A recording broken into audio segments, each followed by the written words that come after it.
There is a fifth dimension. A dimension of sound. Damn it, Frank! We tell him to be quiet. I spilled my hot cup of Uranus again. A dimension of sight. Hey, Arch. I'm gonna sock you in the puss. A dimension of mind. Nan Adams, is that you?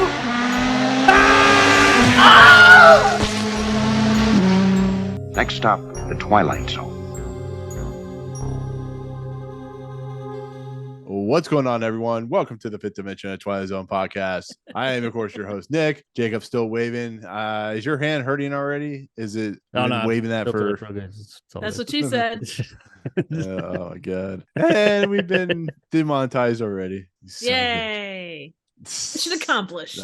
We've only made like $3 on this podcast anyway, so we're all right. So, anyways, we're back to talk another episode of the famous Rod Serling, TV series. This is a podcast with the best co-hosts in the world and the best hosts in the world. We're the best podcast of three co-hosts who are named Triv, Jacob, and Movie Emporium or Nick or whatever. So is that how that works? Is that what it's called? Is that how? I don't think you want to lead with me. I'm kind of the weak link. Oh, you're the lion of the group. No, you'll devour us. I'm the lame rabbit's foot that you keep in the bottom of your purse, and it's all covered in gum and I'm just lame crumbs and shit. Anyway. I'm just here for the tiger or the lion tooth and the dead carcass. Hey, you can get some decent meat off that. Yeah, exactly. We're all out of blow. Well, at least there's hookers. We can be all out of one or the other, and it's still a good time. Oh yeah. Anyways, we're also on audio feeds like Anchor and SoundCloud and all that good stuff. So rate, subscribe, get us those views and likes. Really appreciate it. Anyways, as you guys can see, I'm with my current co-host as usual, which are of course your current Jacob. co-hosts. Have you've been working with other co-hosts behind our back? I am transferring over to Disney. They're gonna do a live action remake of our podcast since we're all animated. Definitely gonna suck. Jacob is going to be Sam Kinison, and Trev is going to be the crab from Little Mermaid. I don't know. Oh, good lord! The Berwick crab, Ricky Berwick crab, or like the live action Little Mermaid crab. Can it be both? No, be a live action Ricky Berwick crab. I could try, but I don't think I have the chops to do it proper justice. Jacob would be Tarzan or the monkey in Tarzan. I don't know where I'm going with this. I'm trying to stop the time. It can be Caesar the ape. It could be the thing coming out of its nose and the something coming out of his nose. Well, this planet's fucked. Right. Oh shit. Anyways, you guys doing good? Everything going good? I've been really busy editing. I think I've edited more in the last couple weeks than I have in my entire life. You guys, of course, as a posting of this video, Triv, we're still doing the Mission Impossible franchise. Jacob came on to talk about Temple of Doom and its impending doom on the series that was Indiana Jones, and it was fun. Both videos are like 2 hours long, so it's good stuff. So guys, we're like one episode away from halfway through this series. How do you feel about that? Oh my god. Are we? Oh yeah. Next episode is the halfway point. Oh, all downhill from here. Yeah, right. Are the hour-long episodes 5, right? Season 5? 4. Or 4. Oh, okay.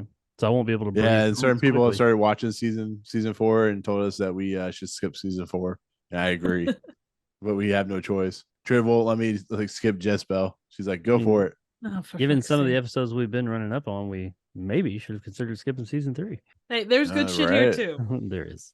Eventually, at some point, is there like will be good nothing shit. Good in season 4 at all? I don't honestly remember. Okay, so there's one with there absolutely is. What the hell's his name? 30 Fathom Grave is good. I really like Printer Devil with what's his face? The guy that played Robert Serling and Burgess Meredith. Yeah. That one to me is a good one, but I think I'm probably in the minority of being a good episode. Yeah, I mean, there's like 2 or 3 good episodes, but I mean, we're gonna have to slog it through 18 episodes of the series to eventually get to season 5 and Triv's favorite episode, which is the Bewitching Pool.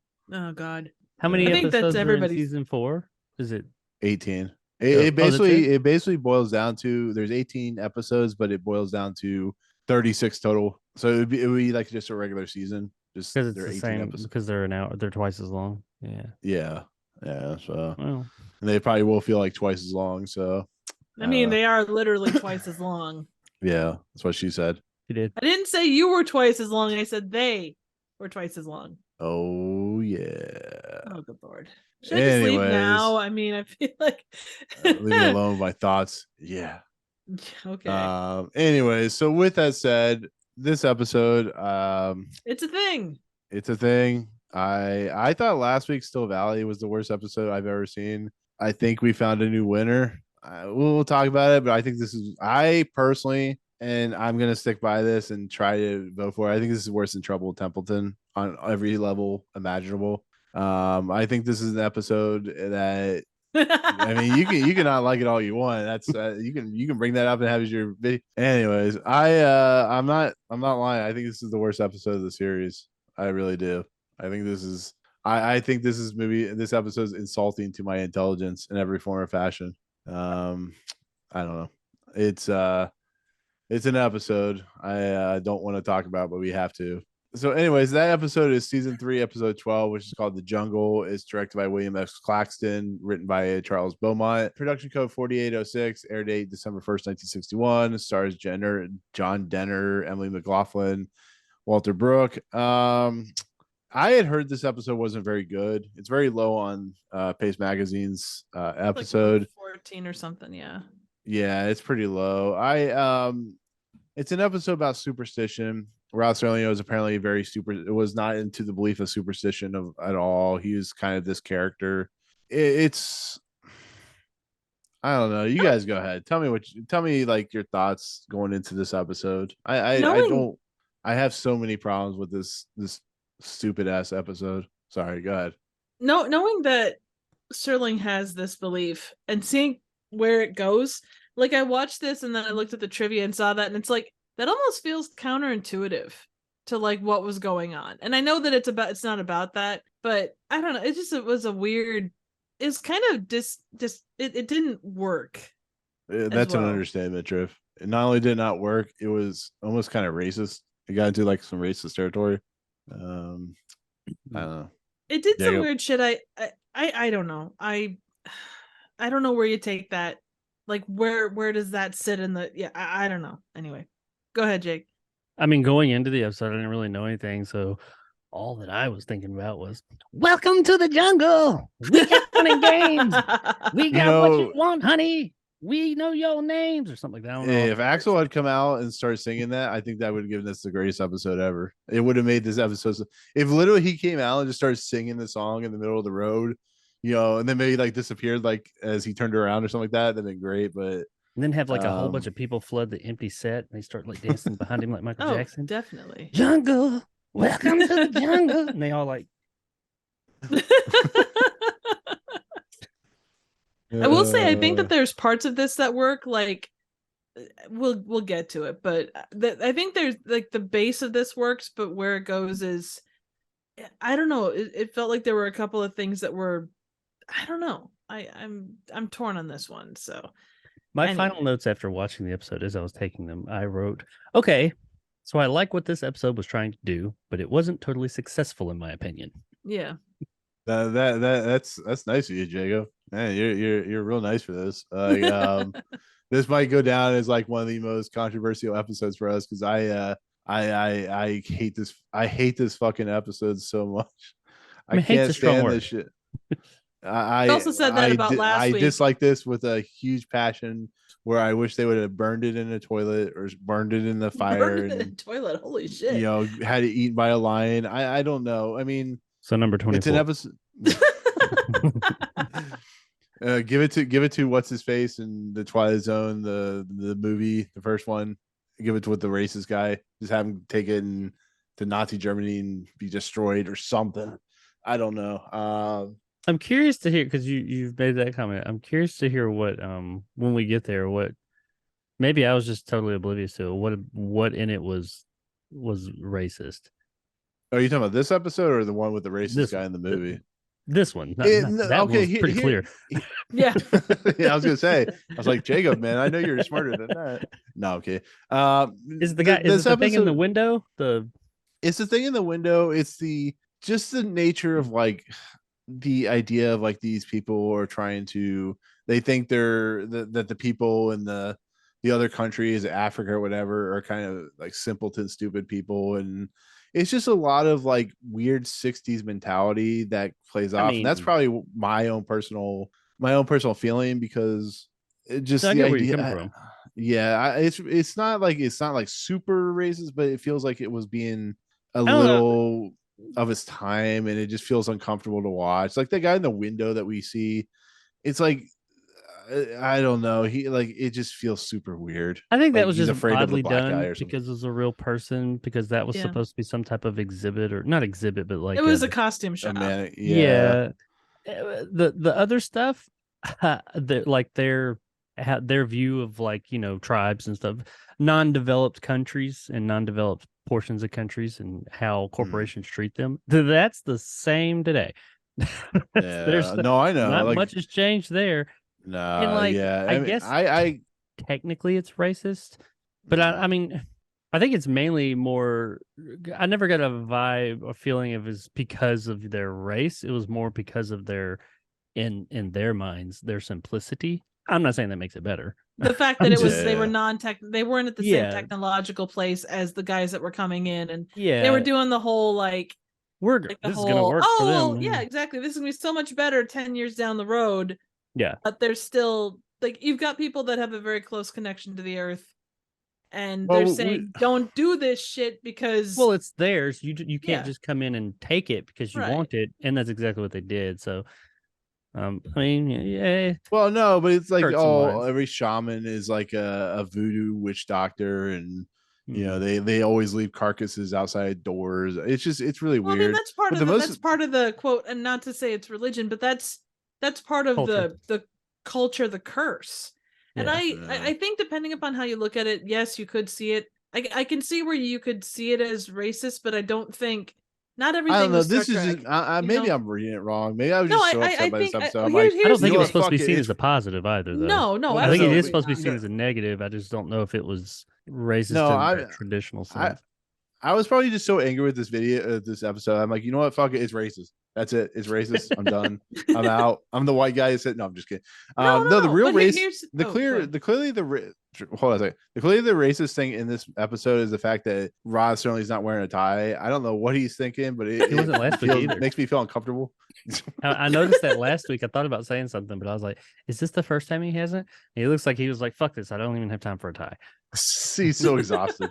You're tieist is what you are. Yeah, it's very Yes, nice. yes. Anyways, what were you going to say, Triv, before I rudely racist you away from Racist talking? you off. I'm trying to think. Goodness. I think it was. I don't remember. Anyway, if I think of it, we'll come back. Okay. I think I was just gonna say, hey, let's get the episode rolling and kind of talk about the various things and kind of you mean through like them as we go. the weird kind of opening where it just kind of throws you into a husband and his wife talking about voodoo rituals and I mean, at first off, it's witchcraft not and voodoo. That's warlocks Haitian. and- First, yeah, voodoo's Haitian. So I didn't mind the way it started. I had some questions, but I didn't mind the way it started. I mean that's I kind don't of the know. way that you'd get tossed into a lot of stuff. Like you get the end opening kind of giving you a little bit, but yeah, I mean you're basically like they tell you what you need to know. Like, oh, we're back from Africa. You know, we're not dealing in these baubles. You know, you don't need them. They make you weak, Yeah. and then destroys So- everything. But I So got the way there's it- something that comes up later on that contradicts all like the tone of that scene that we'll get to, but just keep that in mind. Well, this guy's like I honestly thought it was going to be an episode about a guy who is super angry, like we've seen before in the Twilight Zone, and he's going to like get his comeuppance, but it turns into like you said, something completely different, kind of out of nowhere, and kind of just weird and. It I don't didn't know. I work mean, I guess it's in a lot fine of that the this is levels. a setup with he doesn't believe in superstition and he doesn't believe his wife. He thinks his wife is crazy for doing all this, and he burns the finger and the Well, for context, hair. for the people that are listening that haven't, I mean, I don't know anybody who's watching this who hadn't seen the episode, but the guy finds, I don't even remember all the things he found. He found some stuff in his wife's Yeah, it was like jewelry he found a box. finger. Like the woman had a bag with a finger. Like they had taken a trip to Africa, and she brought knickknacks and trinkets home. And She brought talismans from a witch doctor, basically. yeah, and they were like protection things. yeah, they were like a finger and a braid, and he's like, there was I will have a none stone. of this. There was a stone. There was a vulture claw, and a bunch of other random things. Yeah, just a bunch of nonsense stuff, and then he throws it in the fire, which is cool. Fire, burn. Well, at first she's like, I don't care, it's just souvenirs. So I'm throwing the fire. She's like, I don't care. And he goes to do it, and she's like, no, don't do that. And then we find out that they were cursed. Yeah. Is it that, or is it protection? I assumed it was protection. It's protection. Those things, the trinkets are, my understanding was that they were protection against the curse that was put on them. Right. Because they were cursed because what are they there? They're there to do hydroelectric or they were going to build some kind of a dam thing. But it was as soon as they went forward with the actual plan. Yeah. Which at that point they really hadn't. But I think what happened was probably more a warning of, hey, this is your warning to know that, you step outside your door and you see a giant dead goat. This is your warning to not go forward. It makes excellent kebabs, but you probably shouldn't go forward with this dam. It was a big fucking goat. It was. That was not a baby. I was that goat. I'm like, this episode's dead on arrival. I just come on. It wasn't bad at that point. Well, I mean, for me, I didn't mind it.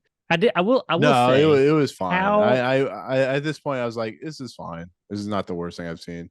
How the hell did she get a human finger through customs? Oh, back in the day, the people, they didn't have TSA back then. I guess. But damn. I have like a she could have said it was seatbelt gets stuck in customs for 2 weeks. She gets a fucking finger through. Well, she had it. She had it. She was. I was gonna say she had it hidden up her ass, but yeah, finger in the ass. I mean, hey. Yeah, it's like tongue in cheek from The Heat. Literally, this tongue was in this guy's cheek. Yeah, but I think at this point it kind of leads to Rod Serling with his no tie, and he does his opening narration because they find the dead goat, and Rod Serling's like, "No." Well, she tells him not to leave because she's like, "If you leave," he's like, "I'll be back in a little while," and she's like, "If you leave, you won't be back. Don't leave. Don't open the door." It's like she becomes like some type of like psychic or something and knows. And then the reason is because she's not going to be in the rest of the episode until the end, so they had to. We don't even know if that's her, really. But if she's if that's she's the actress. The way that they find her with the thing that's there. I mean, maybe that's just a mannequin. You know what made this episode good? If they if the woman and man had been driving down the road, gotten a blowjob, ran over whatever. No, she was giving a blowjob, ran over a gypsy, and the one of the relatives of the gypsy goes, Dehner. That probably would have made the episode better, but no, that's not what happens. So Rod Serling, he talks, says things. What does he say, Jacob? And what he says is, the carcass of a goat, a dead finger, a few bits of broken glass and stone, and Mr. Alan Richards, a modern man of a modern age, hating with all his heart something in which he cannot believe, and preparing, although he does not know it, to take the longest walk of his life, right down the center of the Twilight Zone. I'd like to say thank you, Rod Serling, for not giving me a friggin' 15-paragraph long opening this week. And easy to pronounce words. Yeah. I know. I was like, wait a second. That's it? We're done. Now I have to dock again? End's pretty short too. Yeah, very short. So yeah, so we have that opening with the finger and the dead goat and the leaving of the building, and we now are in a office building where they are discussing the hydroelectric dam, and Alan Richards is talking about voodooism, or not voodooism, witch doctors, and superstitious stuff because everybody's superstitious apparently. And he goes on a beat down of all the people in the room. Everybody apparently has some form of superstition. I mean, which is true. Everybody has a form of superstition, some form of factor. We all have our belief, and one has the rabbit's foot, one has the astrology. One knocks on wood. There's a guy that doesn't walk under ladders.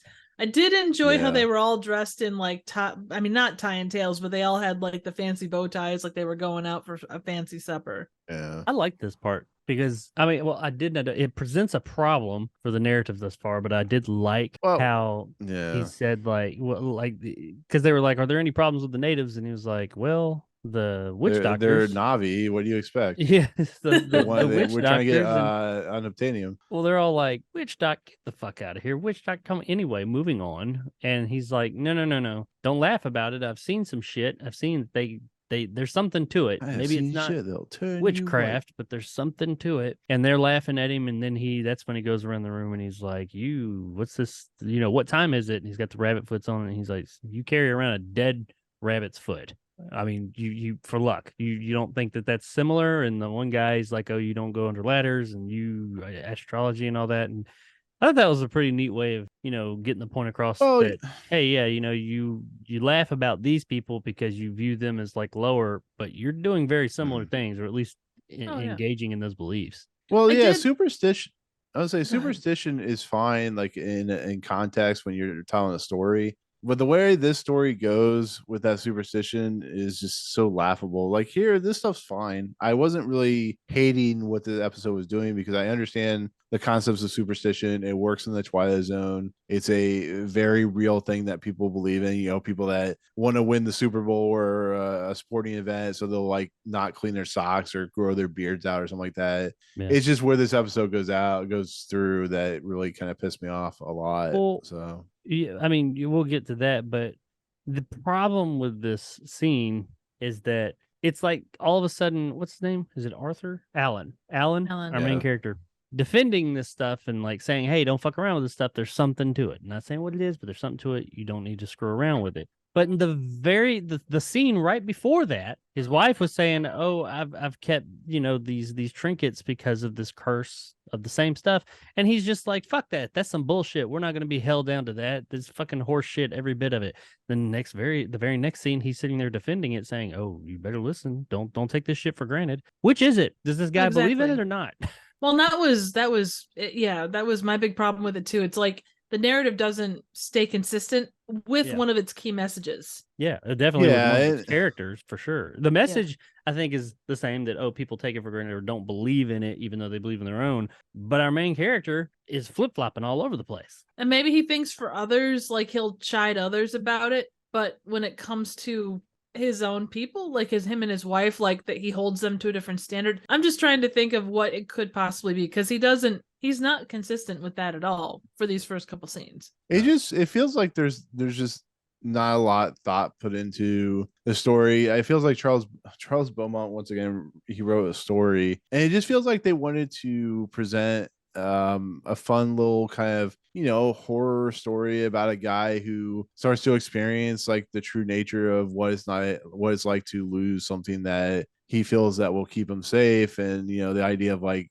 protecting who you are and what you are maybe is what represented. But it just all this stuff is being presented with the superstitious stuff, the upsetting nature of the tribesmen and stuff like that, and the whole, he confronts them about the dead animals and stuff like that. And then, as you guys say, we go to, was it the next part, and he's talking to his friend, and they're talking about like he mentions like it's $100 million company that's run by warlocks and witches and doesn't contain a 13th floor, which 13th floor, if you know anything about Jacob knows as well, the 13th floor is never in a hotel because it's a very superstitious, a lot of countries around the world. Yeah. Especially older buildings that were built, they didn't build 13th floors for whatever, which the 14th floor is just the 13th floor, but it's just not labeled that. Right. It's all in the name. Which is kind of ironic, because in the Twilight Zone Tower of Terror, you actually travel to the 13th floor in that ride, which I thought was kind of funny. So That's where like all the events happen. But I mean, at this point, fine. I'll give you guys that it's fine. It's not special. It doesn't really stick out to me as anything exciting. It feels like traditional Twilight Zone. It's when we get to the point where he's in the bar and he's talking to his friend, and he has a lion's tooth, which maybe she stuck into his jacket. I don't know. I would assume that probably is how it went He down. said she put it there. But the problem is now all of a sudden he has like the belief of the superstitious, and I don't think he does. It doesn't but really. I think he did a minute ago, but now he doesn't again. Right. No, but I don't think he does. I think he kind of looks at this as, oh gosh, my silly wife,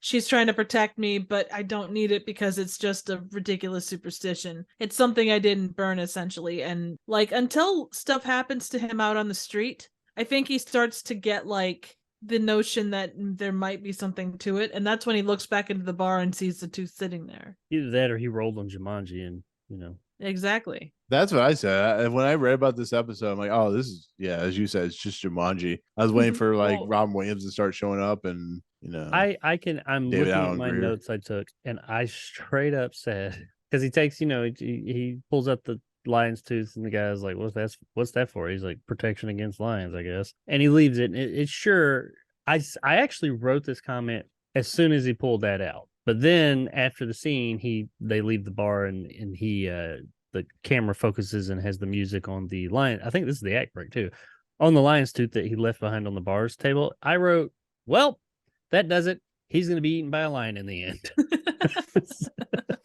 Yep, it's eaten by a lion at the end. Sure, we'll go with that. It's like or rape, one or the other. We don't really see, but anyway, we'll get there. I mean that Maybe homeless guy they just disappears and comes back. I mean, okay, so all right, so that maybe you're right on that, Triv. I'm still saying it's the worst episode ever. The fact that they were like making fun of it, like, oh, I better be careful, because we're in New York and lots of tigers and stuff, or lots of lions and stuff. I took that and maybe that was my interpretations, but just the way he kind of was mocking it, I didn't take it as anything other than him kind of being like, oh, well, I guess I better look out, that kind of a thing. Which does not dumb. line up with the previous scene. No, absolutely not. And that's the thing. That makes me so mad because not what you were saying, just in general. It's just like we've Taking seen stories that are. Nick is mad now. Uh-oh. These fucking people taking lions for granted. Exactly. Damn, homeless guys disappearing in the middle of my city. Sons of bitches. Yeah, after we're giving him money. Going ahead, there are weird things that happen, and it's like I don't know. Like, I mean, I wrote in my notes, oh my god, the wind is scary. It's gonna kill us. Like, I'm not even joking. Like, what? That's the thing. Like, his car doesn't start. Okay, so his car's now like part of the superstition thing, and he just can't get to start. The car that they got in on the passenger side to get. That's a normal 50s thing, though. Yeah. Him going in the passenger side or the car not starting?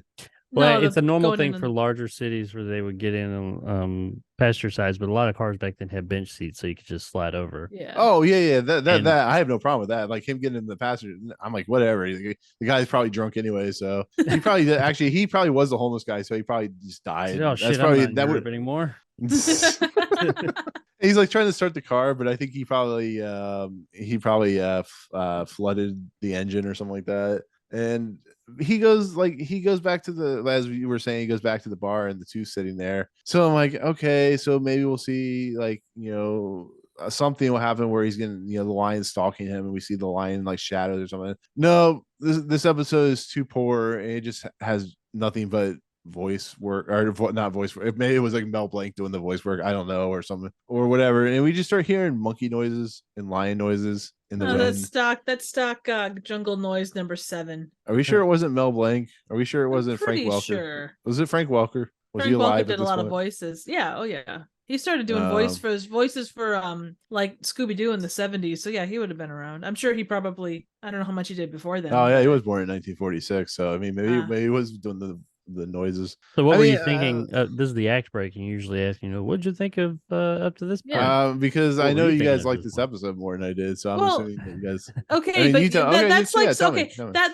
saying, okay, the fog or the smoke in New York is really bad, hey, you know what? Virginia doesn't have it as bad as New York. That's kind of like what your kind of judgments on like where it is, like you versus us. I mean, that's not a high bar to I'm not making any sense. Never mind. I'm just gonna go Yeah, fuck she's off. cold. I mean, we could talk about how the monkey in Raiders of the Lost Ark was voiced by Frank Welker. I'll just disappear now. He actually voiced the role. He voiced the dog in Cujo. He was the barking dog. Oh, Really? nice. I didn't know that. I'm not trying to insinuate anything, True. I'm just saying, like, I can tell that you guys enjoyed this episode way more than I did. I mean, it's kind of obvious. I mean, we're talking about an episode that is physically made me want to vomit because it was right, so but I think enjoyment is yeah, and I think enjoyment is a relative term. You know, it's to say, you know, we sat through it and it was we still, I think both of us had issues. I mean, I was literally fundamental laughing. issues, really.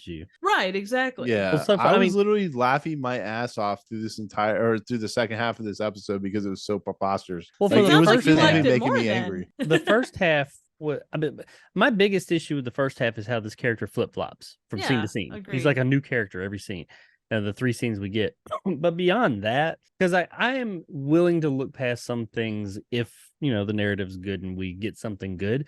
So up to this point at the act break, when they walk out of the bar and he leaves the tooth behind and we get the swell of music and then, you know, commercial break, I was fine with it. I was cool. I was like, all right. I felt like, yeah, like I said, he's going to get eaten by a lion. He's probably going to get chased around the city by animals. After that, after the act break is when most of my issues arise. But up to that point, I was fine with it. I mean, yeah, I mean, most of the second act is just him reacting to the wind, him reacting to lion noises and whatever.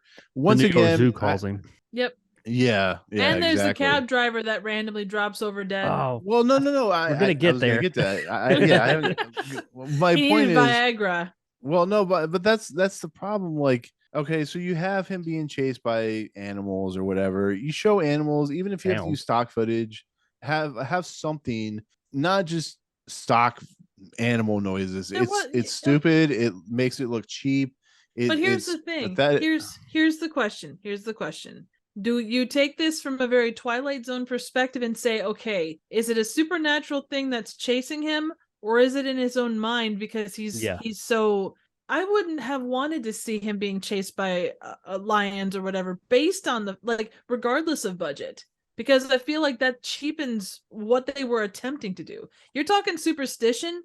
It's something that has to be either in your head or like something that's actively affecting you. I dated a guy whose mom was terrified of black cats because of some random story she was told as a kid. And whenever she saw a black cat, she freaked the fuck out. Like, she would literally like drive off the road damn near if she saw a black cat. Now that's a mental response to something that she was told as a kid. That's not anything supernatural based. But the fear that, anyway. No, go ahead. No, I'm just going to say the fear of something that's you don't know if it's in your head or if you're being attached or something is attacking you. But that's the thing, that's the thing, like, at no point in this episode do we get the sense that, like, he's losing his mind or something like that. It's, you know, apparently they're what's that word when they're cursed or whatever. Okay, they're cursed. They're, you know, maybe there's like a news report where a tiger or lion escaped from the zoo and stuff like that. And then it goes into like the whole cabbie thing where he gets in the cab, you know, because who wouldn't, or he tries to make a phone call and it's just animal noises on the phone. But then he gets in the cab and the guy goes up to the light and just stops and just keels over dead.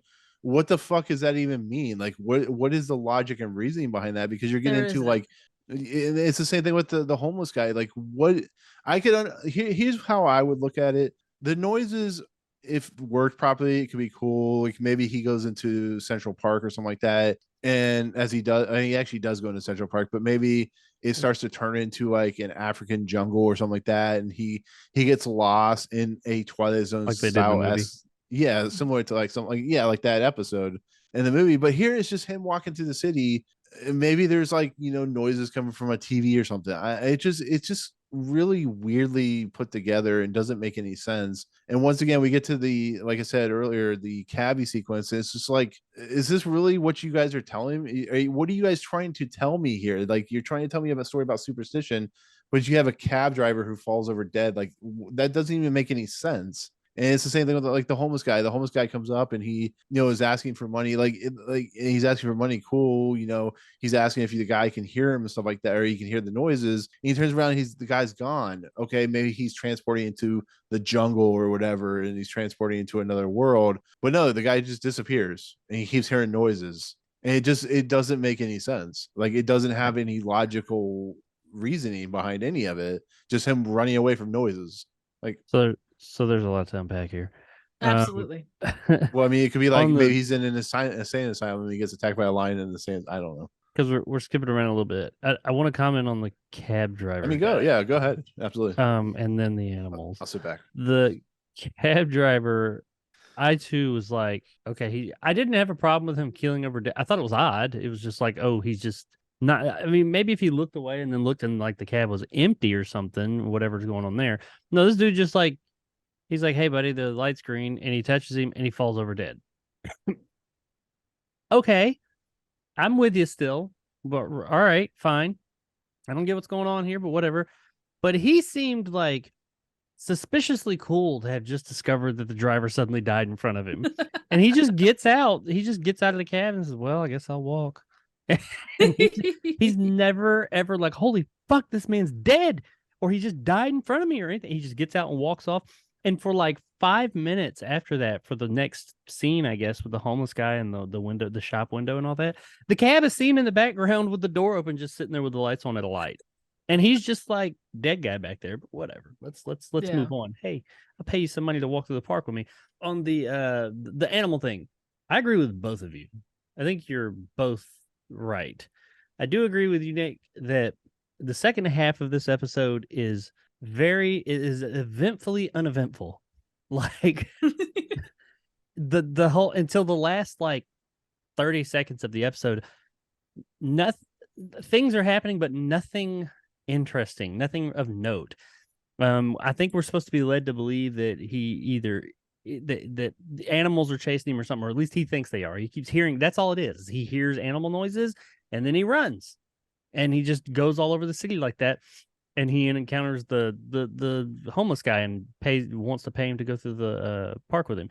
Nothing really interesting. It's kind of a very drawn out sequence in that second half, and it kind of left me wanting something else. I agree with Triv, though, that I understand where they're coming from, because I do think that they were trying to convey to you that they've already said, oh, he's cursed, or someone has told him he's cursed. So is he cursed? Are there animals actually chasing after him?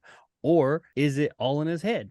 And we're supposed to be wondering that. However, I think that does not make it more interesting. No. Even though he is thinking that, it still does not make what you're seeing more entertaining. So I wish they had like maybe not shown a lion or a bear or tigers and all that chasing him, but maybe like in the peripheral, maybe shadows or something other than, there were a couple of statues he ran up on, like you'd hear a lion and then it was like a lion statue at the library or something.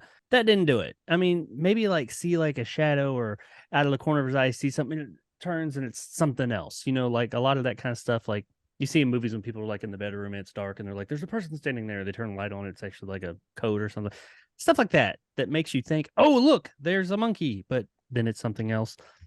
And or maybe it's not there anymore. We never get a full look at it. That would have been more entertaining for me. It would have been something that would have made us say, oh, here it is. Oh, no, it's not. It would have still been a tease, but it would have made you say, okay, are these things really there and they're just fucking with him?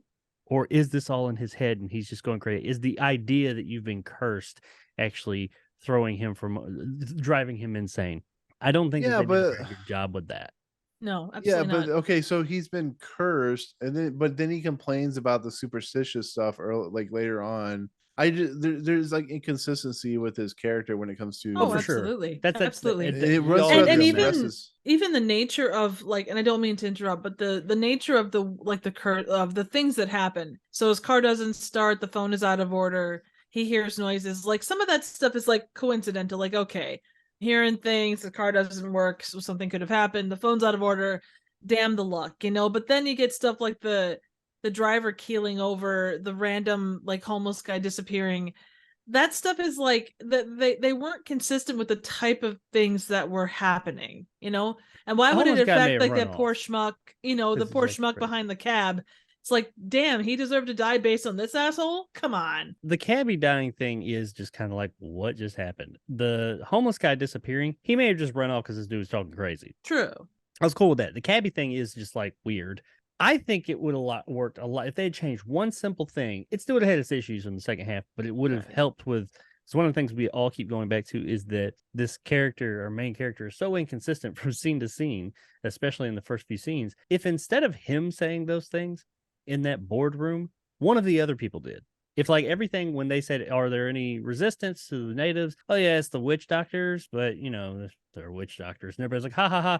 But then someone else other than him said, "Hey, don't do that. Hey, what time?" And then another character, just one of those Right. characters in the room, said everything he did and made all those points. I think it would have still, because in my opinion, the idea they had for this episode was to illustrate that we take this, we laugh at this stuff over here we say is magic and crazy, but we all have, like Nick said, our own superstitions and things like that that we follow day to day. Mhm. So maybe not laugh at it just because you don't understand it and know it as much. Maybe there is something, maybe not, maybe there's nothing to any of it, but how dare you, we're being very hypocritical laughing at that, but then going and doing this. We still would have gotten that idea across and that message out there if someone else had said it, but our character would have been able to remain consistent because the next scene, he could have still been like, this is some hocus pocus bullshit. Right. And then the remaining, the rest of the episode would have maybe pushed him to believing that maybe there is something to it. Also, then- this is a random side thing real quick, but Nick, I did finish you my know, point. I will say that. yeah, definitely. So, you know how the second half of this is kind of like a whole bunch of stuff happens, but nothing happens. It's like Yeah. Mission Impossible 2. Yeah, Okay. I'll give you that. That makes sense. Yeah. Well, you know what? Yeah, yeah, yeah. A lot of stuff doesn't happen in that movie that makes no sense or doesn't add up to anything. Especially when you go into Mission Impossible 3, you go, yep, they did it a little bit better than the first one or the second movie. So yeah, it's just my issues with this is just a lot of nonsense. A lot of, especially when you guys are talking about, is it in his head? Is it real? Is it not real? It's left so open-ended. Like, did it really happen? Did it not happen? It's just like, Oh no, we get an answer. Yeah. but do we get an answer? That's the problem. Like, you know, you guys say, oh, it's this, but is it really that? Like, it just leads into, I guess he's just hearing things. It's just Either like, that or he's got really bad ironic luck. yeah, or I that, or his wife think is it was a real supposed lion. to be an actual curse. I just think that up to that point, we're supposed to be questioning whether there is actually something supernatural going on, or it's just all in his head. I just don't think they did a very good job with it. No, I think absolutely. they should have Yeah, shown that's fucking something. It's just fucking misdirection. poorly done, man. It It's is. just It absolutely is. I did like, also want to the mention idea- that yeah, this was based off a Charles Beaumont story from 54. Or hang on. Yeah, from could have stayed in 54.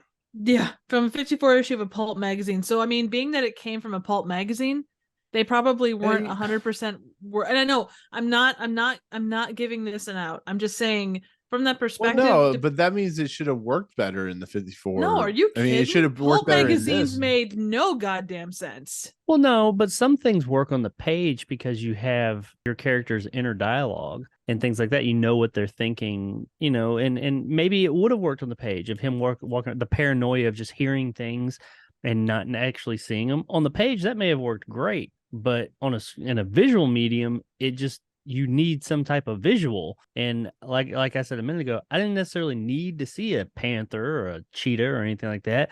Maybe make us think, oh, you almost saw something, or there's something there. We never got that. We just heard corny You know ass what have- sounds. You know what would have made this episode work is turning it into a comedy, having it be like a case of bad luck for everything, like him, you know, do like have like paint fall on him or something like that. It feels like the fact that this is a super serial episode, and it uses the whole idea of like the superstition as a very dark natured thing. I think that's why it makes it laughable, because the noises, they're poorly represented and poorly put in there. It just feels like you're jumping on your own shadow, and it just like, and then the guy dying. It just none of it. When you hear drumming, and then you see the guy in the window, and it's just like He now I'm did just resemble bored. the guy from Trouble with Templeton, by the way.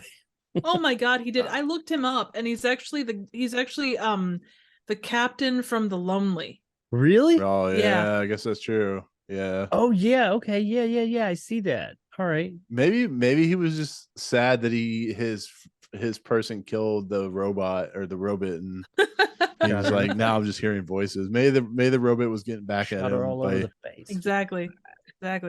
yeah. But no, I did. The robot. I think that this either A, worked better on the page as a literary story, or B, maybe with this screen version, the idea they had and the interesting part and what they wanted to get across was the whole, difference between, you laugh at magic, but then you're superstitious.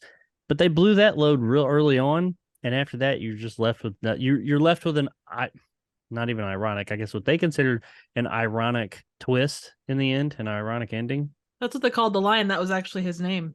Ironic twist. Ironic twist. Yeah. Guys, I know why this guy is cursed. He was What's an that? animator on Bambi, and he animated the Bambi getting killed. The Oh mother. no. The Walt Disney's like, I put a curse on you. So the episode's about an animator who is cursed for killing Bambi's mother. I know a way that this could have been much better, but I can't talk about it until after we talk the ending. So this guy, after being haunted by sounds of creatures and things and my sanity, he finally makes it back to the building, but he can't get in. And very representative of a thing they stole, which was of course of Ghostbusters, with Rick Moranis like going up against the window. He's like, let me in, and the hellhound takes over his soul. They and stole turns it from him into Ghostbusters. Keymaster. Logistically, that doesn't. I'm pretty sure they did. I'm pretty sure Ghostbusters came first. I'm really sure about that. We're gonna have to agree to disagree with that one. There's music from King 9 in it. I know that. I saw that, but that explains a lot the too. Rat Race music. Yeah. So he makes his after the whole ripping off Ghostbusters. He makes his way up to his place. Decides he's gonna have a drink, and he hears noises, a growling of a lion. And he's like, oh, I'm just going to go walk into my bedroom and check for the noises instead of running the hell out of Dodge for, run for his life. There's a lion in there. There's a dead mannequin on the bed. And said lion attacks him. And we hear a guy scream and go to Rod Serling talking. What if the lion and his wife were having an affair? I'm telling you, it could be. Jumped up and raped him. I mean, they do mention witches, so I mean, where's the wardrobe at? Is this Aslan? Possibly. Is lion? Yeah. Is this where we got the kids? Sure. Liam Neeson. That's a damn good looking lion. Yeah. Okay. This is probably the beginning of the MGM logo. Yeah. So I guess what this tells us is that we've been wondering, I guess, if it was all happening in his head or if there really was some curse, supernatural curse. There's a supernatural curse. Fucking lion kills him. Okay, great. It would have made more sense if, like, at the end, like maybe he was dead and the cops were there and something like that. Maybe that would have worked better. I don't know. I think. What if it was cops in a lion outfit? Absolutely, yeah. I think because there's a history there. There's a standard set already with Twilight Zone in this particular show. I think that this could have made a particularly gruesome and pretty awesome Tales from the Crypt episode. Oh yeah. Like if you had some money and a quote unquote R rating, a mature rating, I think that this could have been a fun episode, but that's not where we're at. So Tales from the Crypt, get on that shit. 30 years ago. Exactly. Yeah. We're talking to you into the past. Yeah. I mean, they did it with the Chaser. Yeah, they did. And it was awesome. Yeah. But no, instead we get a lion and some screaming and that's it. I forgot. So when he's running like past the edge of the park and he runs into that trash can, I love the fact that like he kind of approaches the trash can and it's like he doesn't duck or dodge to either side. He just he kind of approaches it and then he like kind of hits it and like hits it with his hands and stuff. It's like the worst like fake hitting of a thing. I don't know. Anyway, that's like a red spot. He's like before you French fry. Yeah. You got the six forms of D's of dodgeball. duck, dodge, dive, Dip and dodge. dip. Dumb. Yeah. Yep. Yeah, dumb like this episode. So like I said in the beginning, I revert back to my comment that is actually at the end of my notes. I like what the episode was trying to do in parts, like with the whole what's real, what's not, and you laugh at this, but you do this and all that. I like that stuff, but especially the middle portion, it just wasn't very successful. The whole middle section, which is needed to get to the eventual ending, just drags on way too long, and there's just not much of anything happening. No.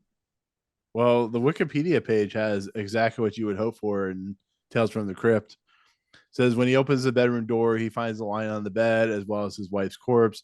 As the lion leaps towards him consuming his flesh off screen. So Yeah, they put it on screen. He It would have been opened better. it, and there's just fucking blood everywhere, and like her disemboweled body, and the lion jump on him all fucking like Revenant style. Right. Could have been great, and like had some like I really think that this wouldn't have been a terrible episode. Exact same story had they just changed two things. When he's running around, instead of sounds, just have some like in the shadows stuff. Some quote unquote scares or something, just something to give us something there, but never totally. I wouldn't want him to totally commit to that something is there. I would want him to make us for a second think that there is, and then, oh no, there's not. Oh yeah, no, there's not. Fuck with us a little bit, fuck with him, because that's what it's essentially doing with the sounds. The boardroom thing, have somebody else say that shit because his character's just all over the goddamn place. He's fucking schizophrenic. Honestly, I would have when I saw driver, this. Doesn't make any sense. Yeah, exactly. When I saw this the first time out, I thought it would have been cool because all of the people in the boardroom were making decisions that would affect this tribe and such. It would have been cool to see like a couple of them taken out. Like maybe he's back in his apartment and he hears, oh, this guy was found dead, mauled, and they don't know how a wild animal got up to the apartment. This guy, just different things. So that way it's not just him being affected. Like that would have been another course of action. I kept thinking he was going to end up at the zoo. As a lion. Get killed by a lion. There you go. He turns into a lion. Right. Kind of like that walrus. Then he stalks London, England. Yeah. And kills a guy in the subway, and then exactly. And then they make a really subpar Paris edition. Right. You know what that made this episode better is obviously he's not having sex with his wife, so if he just gave her anal, I think it would have worked. Well, he had to work around that finger that's in her ass. Hey, well, I mean, well, she would have already douched to be able to, keep the finger up there. Right. Funny enough, in my notes, I also have mid-tier. Yeah. But I put mid-tier after talking through this. I think I'm looking at lower than that. I mean, I'm looking at like 0. I mean, want it to be better than the Invaders? Holy shit! Okay, number 851. Wow, I don't think this is the worst, but this was not no. It just had some issues, and most of them are in that second half. There's just like inconsistencies and just shit that just isn't entertaining. It's just like, do something more than what you're doing, because what you're doing ain't working.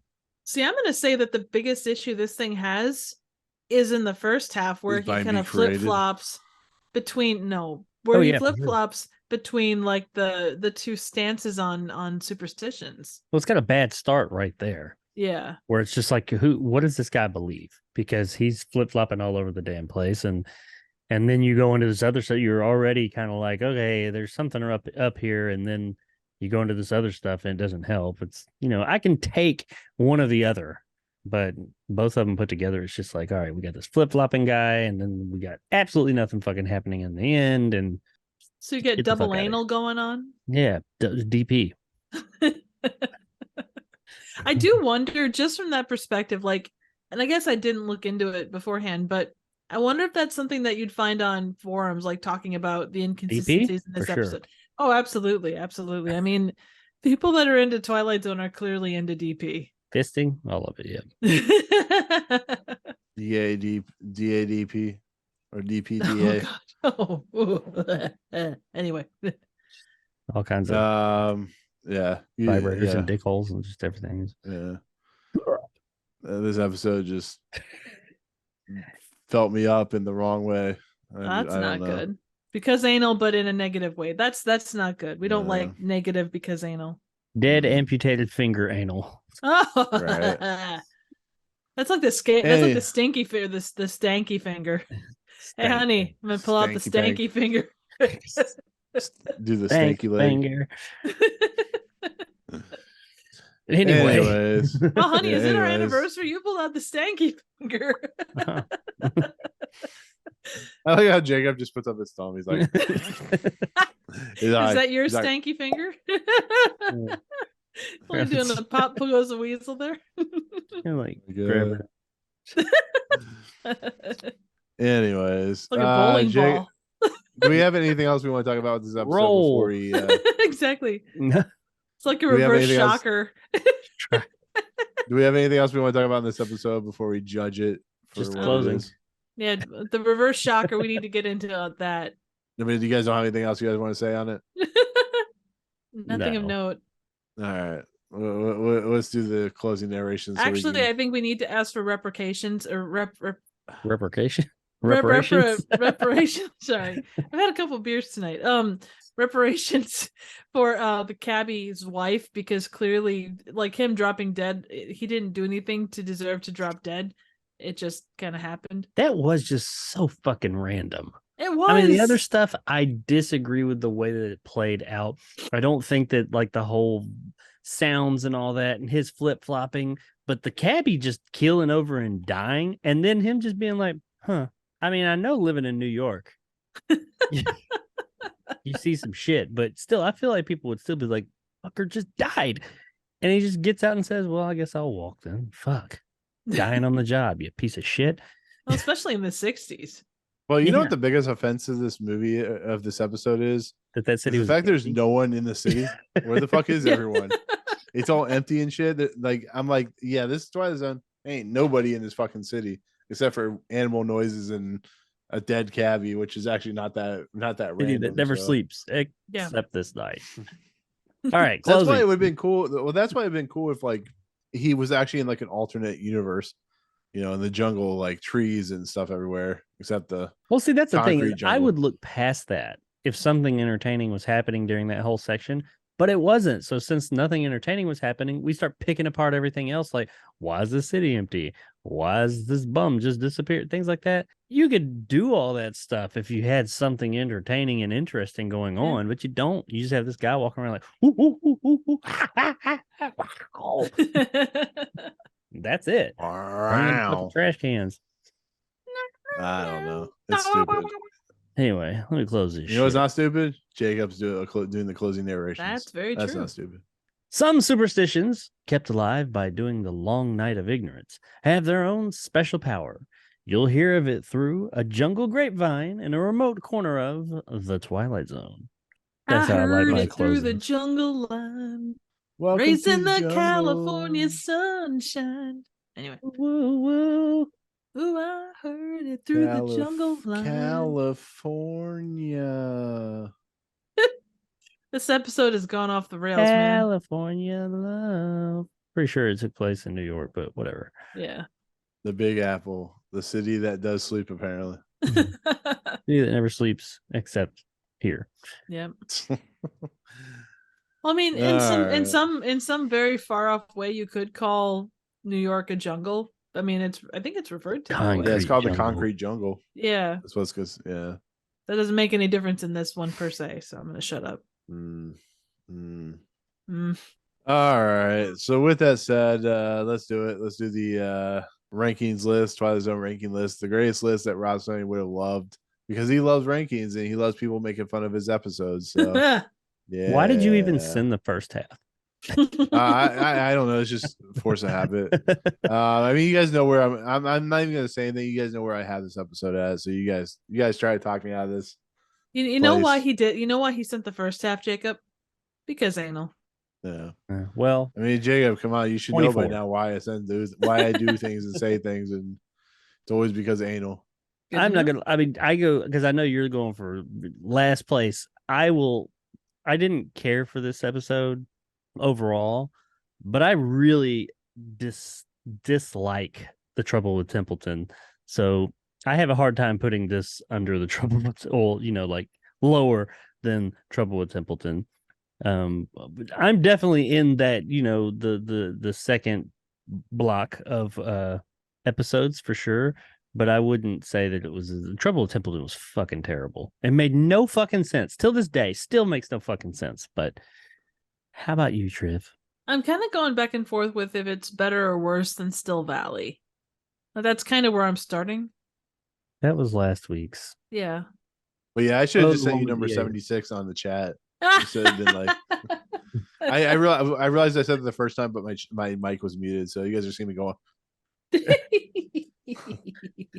This Still is Valley. yeah. I'll put this worse than Still Valley. So yeah, I gotta go with you there. Still Valley, at least. This- Well, it was kind of like, damn, you could. I think we said a similar thing there. Is like the second half, they should have done something else with it. But Yeah. at least what was happening was, entertaining enough. But this one, I like that whole second half. I was just like, what the fuck? Come on. I mean, in Still Yeah, Valley, we I had the mean- one guy holding a barrel for like multiple minutes. That was entertaining. Yeah. And we at least got all those great one-liners. And here, Oh, not absolutely. shit. I mean, I would put The Fever above this, just for the simple fact that the guy fell out a 2-foot window, and then at least the That's people were like, Yeah, that's a Yeah. very positive thing. I mean, and then it's a positive. they just kind of walked away. So it's just like, hey, at least we know he died and wasn't like crazy or some shit. positive for us to laugh at, but as far as like critiquing these from a critical eye, I don't think that's a positive. No, of course not. I'm literally being what's that word? Facetious. What's it? Facetious. Yeah. No, that episode's terrible. Guy falls out a 2-foot window. You see his feet fly in the air. It's just like, and then nobody cares about him at the end. They just kind of walk away. It's like, yeah, come on. I But will this was still just as a say cab, you go, Yeah, exactly. I will say I would put The Fever above this from the fact that, like, for at least from the trivia side, like anytime they had that slot machine on premises, they had to have like guards with it 24/7. That way people didn't screw with it. I do think it Yeah, had barbed like wire and shit. oh yeah. Well, no, that's part of the machine, I think. But I can appreciate some of the messages of The Fever. I know what they were trying to go for here, but it got so muddled. That alone puts it lower than The Fever for me. yeah. I mean, I would put if we're doing it above Trouble with Templeton, I put this above Static, because Static is just a nonsensical boringness. Like Yeah. there's nothing redeeming about that episode at all. I'm with you there. I think The Fever was more entertaining than this one. And while both of them screw up their messages, this one just, if it was just that second half that was like him running around with the sounds, I'd be like, yeah, it's better than The Fever and all that. At least it's coherent. But there's so many random ass things that just have no explanation whatsoever. Like at all, that don't have. I understand. Oh, it might be having in his head. It might not. No, there's shit that happens, like the cab driver killing over. What? There's no precedent set for these things. Right. No, And absolutely. The shit No and him consistency. flip flopping, all that stuff. Really, it's such a sloppy episode. So I'm with he's you. not I even going think for it would go sloppy under The seconds. Fever. He's just sloppy. Period. Or under lower than The Fever. I would put it. So between Fever and Static, Yeah, I'm good with that. Static Yeah, was because- boring as shit. Yeah. I can't believe this is. How high did you say this Pace magazine had this? 113 out of 156. Let's see why. Like what they say, I've actually got it up here. Give me a second. Some So it generally said tense moments. If you manage to ignore the hacky B movie premise, it didn't have a hacky B movie premise. It just lacked. the like- schlocky ending ruins an intrigue that story builds as to whether engineers suffering from delusions or under a supernatural curse. There's Maybe so that's much what they were more going where- for, but they did not do a very good job of translating that. Yeah, it's so forgettable. By the end, you just want to move on to a better episode. Which what we're gonna have next time, which is awesome. Yeah, so What's next? You guys Also, cool with- one really interesting thing, and this has nothing to do with the episode specifically, but you know how they have like the promotions for whatever, like Watch Gunsmoke or the Danny Thomas Yeah. show or whatever. They had one on mine that was talking about the importance of mental health, and he was like reading the card. He's like, "Don't screw around with or have understand that people with mental health need help," and it's like kind of funny. just because it was like anyway. seems prescient. Absolutely.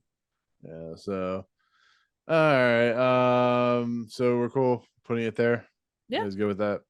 Yeah. Ooh. Did you ask Yeah, Jeff yeah, though? Is he yeah. okay with that? Jeff does what the fuck I tell him to do. Jeff, link for us. Link for us if it's true. Yep, there Okay. we go. He says true. All right. So with that said, yeah, we're gonna put it there. So new number 75 is the Jungle. Number 1, so I the Beholder. Number 77 is the Trouble with Templeton. I'm interested to see what you're gonna think about this episode, Jacob, as we've been talking about it for months now on end. This episode that we're gonna be talking about is of course season 3, episode 13, called Once Upon a Time. It is directed by Norman Z. McLeod, written by Richard Matheson. Like I said, this is the halfway to season point of the Twilight Zone series, which is crazy that we've gotten that far, because this now makes it like the longest running podcast I've ever worked on or done with anybody. So that's cool. This is an episode that stars, of course, the famous actor Buster Keaton, the famous silent comedian. This has a great premise. It has a really cool idea that really fits into how silent actors transitioned into sound and how some people didn't handle it. Have you seen this Written episode? just for him. Yeah, it was written. That's what yeah. Rod Serling said at the end of this episode. It's written just. Oh for yeah. It's actually really creative and probably one of the most interesting episodes dealing with the ramifications of silent actors. But it also stars Stanley Adams, Milton Parsons, and Gil Lamb. So, like I said, that'll be our halfway through Twilight Zone episode when it comes up in a couple next week. So there you go. It's so but fun. I love it. It's great. But anyways, with that said, that is going to do it for season or episode 12, which is the Jungle. Glad that's over with. Yeah. So there we go. We're gonna head out, and Jacob Triff, awesome as always. Thank you for putting up with my nonsensical angerness. You're all good. You're all good. That You caused feel the way, internet outages. dude. You feel the way you feel. There's nothing wrong with that. We put it Yeah. 3 from the bottom. I don't think you were too far off. No, you said agreed. that last week. I think you said that last week too. He's like, you didn't put. We actually didn't. We're actually pretty close to the what you wanted. So, but anyways, with that said, Jacob, you are now working on another video, but you of course have stuff coming that has already been posted that did very well. You have like a couple channels. Where's that stuff at? How can people find it? What will people hear when they listen? You can find me on YouTube at Jacob Andrews Reviews, which I've taken a little bit of a hiatus on, deciding what I'm going to do with that channel. But I have a newer channel called Retro Jake XY, and that's where I do kind of video, as of now, video game, retro game documentaries, I guess is what they call them. I have one up for the Dreamcast. It's done pretty good. And I have another one that I'm working on now that is coming soon. By the time this post, probably still won't be up, but it'll be up a lot quicker than the last one was. So check that out. And you can also check me out on Twitter at RedNeville2. Excellent. Trev, you're here. Yep. You do things. Occasionally. You have a theater. It's nice it's and clean not for sale. I didn't say you were selling to me. I just said you were giving me the deed. No. Yeah. No. But anyways, before you give me the deed for your theater, what the content you have for that theater? Where's it located? It's located in the theater, locked under under lock and key, so you can't get to it. I'll send you tiger noises or lion noises. Oh Scare you out man! of Oh here. no, not that. For the people that are looking for something a little different, off the wall and B movie-esque, you can come check out my channel. It's Trivial Theater. I just did Bloodhook, which was a fun little slasher about a guy with a musky lure that likes to kill people. Upcoming, by the time this episode posts, I should have it up. It's called Future War, and there's lots of exploding dinosaurs and cyborgs for some reason that is unknown. So stop by, say hi, check them out, because I try to make them fun. See, Jacob, this episode would have been much better with explosions. I'm telling you. Explosions? Yeah. Explosions! Many explosions. You just have to add the sound effect. Yep. Right. Anyways, with that said, you can find me at Movie Emporium. I have a lot of content going on right now between my normal movie reviews as well as other reviews that I'm doing franchise series like Mission Impossible and Jurassic Park, and what was that other one, Indiana Jones. And I have a lot of stuff going on right now. This whole month of June is going to be crazy, leading into those new movies that are coming out, but look forward to those. But with that said, we'll be back for episode 78 in a week. Oh, wait.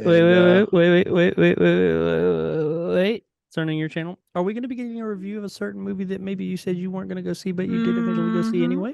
Oh, that's Tell already us. posted. Oh, it is? Yeah. I didn't Is it? know that.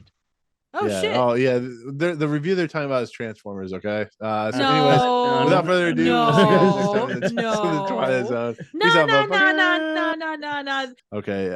Anyways, I think this episode is a waste of my time. I have nothing too. I can't. I mean, Dun, dun, dun, dun, dun, Dun, dun, dun, dun, dun, dun, dun, dun, dun, dun, dun, dun, dun, dun, dun, dun, dun, dun, dun, dun. dun, dun, dun.